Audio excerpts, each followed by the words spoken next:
विशेष सत्र का आज तीसरा दिन है। कल संसद के विशेष सत्र पर मोदी सरकार ने ऐतिहासिक कदम उठाते हुए महिला आरक्षण बिल, जिसे नारी शक्ति वंदन अधिनियम के तौर पर जाना जाएगा, उसे लोकसभा में पेश कर दिया है। आज लोकसभा में बहस सत्ता पक्ष और विपक्ष के बीच में होगी, यानी नारी शक्ति वंदन बिल पर चर्चा आज की जाएगी। दोनों ही पक्ष जो हैं वो आज इस पर चर्चा करेंगे और समझा ये जा रहा है कि तीखी बहस दोनों ही पक्षों की तरफ से हो सकती है। कल जिस तरीके से अलग अलग प्रतिक्रियाएं सामने आ रही हैं, उसको देखकर अंदाजा लगाया जा सकता है कि इस बिल को लेकर जबरदस्त जो सियासत है वो देखने को मिल रही है।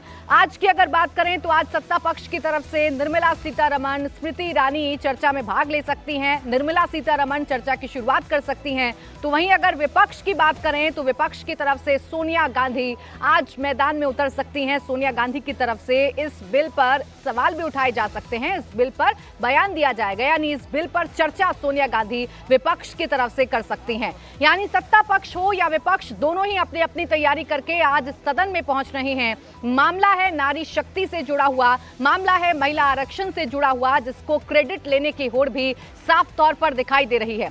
एक तरफ मोदी सरकार पूरी तैयारी कर चुकी है। मोदी सरकार की तैयारी है कि इस बार इस बिल को पास कराना है, इस बार इस बिल को कानून की शक्ल देना है। तो वहीं विपक्ष की तरफ से भी होड़ इस बात की है कि इस बिल में कितने जो नुक्स हैं वो निकाले जाएं और इस बिल को कौन लेकर आया था उस पर क्रेडिट, यानी कि नाम अपने नाम करने की भी जो एक राजनीति है वो देखने को मिल रही है। इसी पर आज हम करेंगे बात, आपको बताएंगे कि नारी शक्ति वंदन अधिनियम पर क्या है विपक्ष का रुख और क्या है सत्ता पक्ष का रुख। मेरे साथ इस वक्त हर्षवर्धन त्रिपाठी जी, वरिष्ठ पत्रकार, ज्वाइन कर चुके हैं। हमारे पॉलिटिकल एडिटर देवेंद्र पाराशर भी हमारे साथ हैं और इसके साथ ही साथ मेरी सहयोगी विजयलक्ष्मी भी हमारे साथ हैं। मैं शुरुआत देवेंद्र आपसे करना चाह रही हूँ। आज सत्ता पक्ष की तरफ से कौन होगा जो सबसे पहले बात करेगा इस बिल को लेकर, क्योंकि स्पीकर्स के नाम सामने आ रहे हैं। कल भी निर्मला सीतारमण काफी आक्रामक थी राज्यसभा के अंदर, क्या आज वो शुरुआत करेंगी? अपराधी, सबसे पहले तो कानून मंत्री जब बिल को एक बार जब चर्चा शुरू होगी तो जो स्टार्टिंग स्टेटमेंट होता है वो उनका ही रहेगा। उसके बाद जब बीजेपी के बाकी अन्य वक्ताओं की बारी आएगी तो उसमें हमें ये बताया गया कि जो केंद्रीय मंत्री हैं, महिला केंद्रीय मंत्री, जैसे निर्मला सीतारमण की आप बात कर लें, स्मृति ईरानी की बात कर लें, भारती पवार की बात कर लें, इन सारे नेताओं को आगे किया जाएगा। सांसदों में बात करें तो दिया कुमारी, सुनीता दुग्गल और परिणीता सारंगी, इस तरह के नामों को लेकर आया जाएगा। लेकिन ऑफिशियली ये लिस्ट कोई दी नहीं गई है। बस ये बताया गया था कि वक्ताओं में ज़्यादा से ज़्यादा महिला होंगी और उनमें चाहे केंद्रीय मंत्री हों या सांसद हों, उनको पेश किया जाएगा। और समझा जा सकता है कि अब पार्टी के सामने सबसे बड़ी चुनौती ये रहेगी कि सदन में जब चर्चा हो तो उस पक्ष को सामने रखे कि आखिर कैसे ये ऐतिहासिक फैसला है। और जो अपोजिशन की तरफ से ये आरोप लगाना शुरू कर दिया गया है, जैसे कांग्रेस पार्टी के कल के आपने स्टैंड में देखा होगा कि ये तो सिर्फ एक तरह से दिखावा है, लॉलीपॉप जैसी बात है, अभी तो कुछ मिल नहीं रहा है, तो उस तर्क को वो समझाएं सदन के मार्फत देश को कि आखिर ये जो विलंब की बात कही जा रही है उसके पीछे वजह क्या है। बिल्कुल, देखिए सत्ता पक्ष के सामने ये चुनौती है कि विपक्ष के तमाम सवालों का जवाब भी देना है और बताना है कि ये जो बिल है ये क्यों महिलाओं के लिहाज से मुफीद है और क्या है सरकार की मंशा, क्योंकि सबसे ज्यादा उसी पर अटैक विपक्ष कर रहा है। विजयलक्ष्मी, अगर आज विपक्ष की तरफ से बात करें तो सबसे ज्यादा उम्मीद ये लगाई जा रही है कि आज सोनिया गांधी बोलेंगी और सोनिया गांधी अपना पक्ष रखेंगी। कल भी उन्होंने कहा था इट्स आवर बिल, ये हमारा बिल है। आज क्या तैयारी विपक्ष की तरफ से है? बिल्कुल, देखिए जहाँ तक विपक्ष की बात है, सोनिया गांधी चार्ज लीड करेंगी विपक्ष की तरफ से। सबसे पहली वक्ता कांग्रेस पार्टी की तरफ से सोनिया गांधी होंगी और अगर लॉ मिनिस्टर आज बोलते हैं उसके बाद उनका वक्तव्य या सोनिया गांधी पर बोलेंगे। इसके अलावा कुछ और एमपीज के नाम आ रहे हैं, गीता कोड़ा हैं, राम्या हैं। हालांकि 10:30 बजे कांग्रेस की मीटिंग होगी, उसमें डिसाइड किया जाएगा कि कौन और अन्य महिला एमपीज हैं जो इस मुद्दे पर बोलेंगे। और जैसा आपने कहा कि विपक्ष के तमाम लोग ये बताना चाहते हैं और कांग्रेस पार्टी ने तो अपनी वर्किंग कमेटी में भी एक रेजोल्यूशन पास किया था कि वेमेन रिजर्वेशन बिल जो है वो सरकार को जल्द से जल्द पास करवाना चाहिए। और कांग्रेस पार्टी चाहती है कि उसका श्रेय जो है उसे मिले, क्योंकि इस बिल की इनिशिएटिव जो है वो कांग्रेस के यूपीए के काल में ली गई और क्योंकि उस समय नंबर्स नहीं थे कांग्रेस पार्टी के पास, कोalition की सरकार वो चला रहे थे, इसलिए वो इस बिल को पास नहीं करवा पाए। ये तर्क कांग्रेस पार्टी की तरफ से दिया जाता है। तो जाहिर तौर पर कांग्रेस पार्टी चाहेगी कि अगर बिल पास होता है तो इसका श्रेय भी कांग्रेस पार्टी को दिया जाए। लेकिन अभी कोटा विद इन कोटा की भी मांग कुछ विपक्षी विपक्षी दल कर रहे हैं। मसलन आरजेडी की तरफ से कहा जा रहा है कि जो कोटा महिलाओं को दिया जाएगा उसमें भी सुनिश्चित किया जाए कि ओबीसी, एससी, एसटी कैटेगरीज की महिलाओं के लिए एक स्पेशल वहां पर रिजर्वेशन, अंडर रिजर्वेशन हो। तो देखना होगा कि ये किस तरह से चीजें पैन आउट होती हैं और सरकार के इस बिल में किस तरह के प्रावधान होंगे। हर्षवर्धन जी, आज जो चुनौती है वो दोनों ही पक्षों के लिए है, क्योंकि सत्ता पक्ष को ये बताना है कि हमारी मंशा एकदम क्लियर है। कल विपक्ष लगातार कह रहा है कि ये तो जुमला है।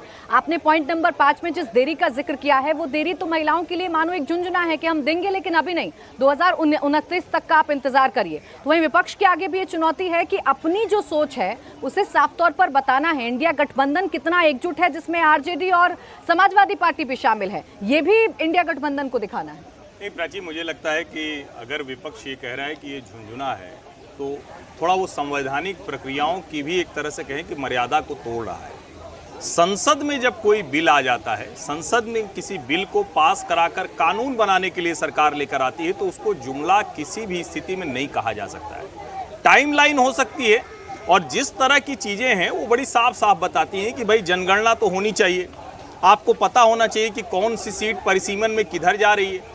फिर आप भले ही रोटेशन के आधार पर कह रहे हैं और ये एक तरीका कहा जा रहा है कि आप किन्हीं भी सीटों को कर दीजिए और उसके बाद वो 15 वर्ष बाद बदल जाएंगे। लेकिन सरकार अगर सदन में इस बिल कर लेकर आ रही है तो इसमें कोई किंतु परंतु की गुंजाइश नहीं है। आप ये जरूर कह सकते हैं, ये आरोप लगेगा कि आप राजनीतिक बात कर रहे हैं, आप सियासी बात कर रहे हैं। तो राजनीतिक पार्टियां सियासी बात नहीं करेंगी तो और क्या करेंगी। और मुझे लगता है कि देश की किसी भी महिला से आप पूछ लीजिए, वो कहेगी कि तुरंत आरक्षण चाहिए। लेकिन अगर उसको ये बताया जाए कि इस देश में 3 दशक से अलग अलग सरकारें कोशिश करती रहीं लेकिन इसको सिरे नहीं चढ़ा पाई, आज एक सरकार है जिसने विशेष सत्र बुलाकर ये तय किया कि हम महिलाओं को आरक्षण देंगे। उसमें जो संविधान सभा ने तय किया था, शेड्यूल्ड कास्ट और शेड्यूल्ड ट्राइब यानी अनुसूचित जाति और जनजाति, उनको भी आरक्षण दिया जा रहा है। अब अगर इसके बाद करें कि ओबीसी का आरक्षण चाहिए, तो वो पार्टियां क्या कर रही हैं जो सामाजिक न्याय की पैरोकारी कर रही थी और आज तक अपनी पार्टी में जनप्रतिनिधि के तौर पर संसद में या विधानसभाओं में वो उनको नहीं पहुंचा सकी, उसकी जिम्मेदारी किसकी होगी। मुझे लगता है कि आज रोचक होगा कि ये जो महिला सांसद है दोनों तरफ की, वो कैसे अपना पक्ष रख रही है। बिल्कुल, ये देखना दिलचस्प होगा कि आज लोकसभा में क्या बहस की जाती है, आज कैसे बहस की शुरुआत होगी और क्या क्या पक्ष दोनों ही पक्षों की तरफ से रखे जाएंगे इस बिल को लेकर, क्योंकि दोनों ही ये बता रहे हैं कि हम महिला हितैषी हैं। एक तरफ कांग्रेस भी ये कह रही है कि इस बिल का हम स्वागत करते हैं, हालांकि कोटा अंडर कोटा की बात कही जा रही है।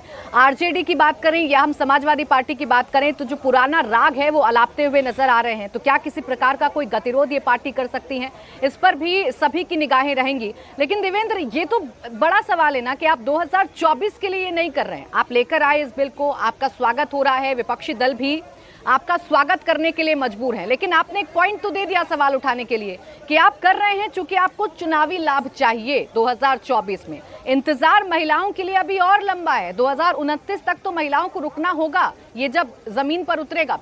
प्राची, इस तर्क के पीछे जो वजह है वो बताते हैं कि आखिर सरकार ऐसा क्यों कर रही है, इसके पीछे क्या मजबूरी है, क्या समस्या है। और उसके पहले ये बता दें कि केंद्रीय मंत्री स्मृति ईरानी वो लगभग 4 बजे के आसपास लोकसभा में अपना बयान देंगे और समझा जा सकता है कि बीजेपी के तरफ से इस मसले को लेकर जो सबसे प्रमुख वक्ता होंगी वो स्मृति ईरानी ही है और वो 4 बजे के लगभग उनका बयान होगा। सबसे प्रमुख वक्ता इस लिहाज से कि जनता के बीच जो संदेश पहुँचाना है, हम सभी जानते हैं कि किस प्रकार के फायरी स्पीच वो देती हैं और उस लिहाज से जो पॉलिटिकल मैसेजिंग करना है वो स्मृति ईरानी लगभग 4 बजे के आसपास लोकसभा में करेंगे। दूसरी चीज़ कि ऐसा नहीं है कि ये सरकार ये कह रही है कि 2024 के बाद हम कानून बनाएंगे। कानून तो अभी ही बनाया जा रहा है, उस कानून के इम्प्लीमेंटेशन की जो प्रक्रिया होगी वो प्रक्रिया आगे होगी। मतलब ये कि सरकार उसके बाद कोई भी आए, आपको सिर्फ उस प्रक्रिया का पालन करना है।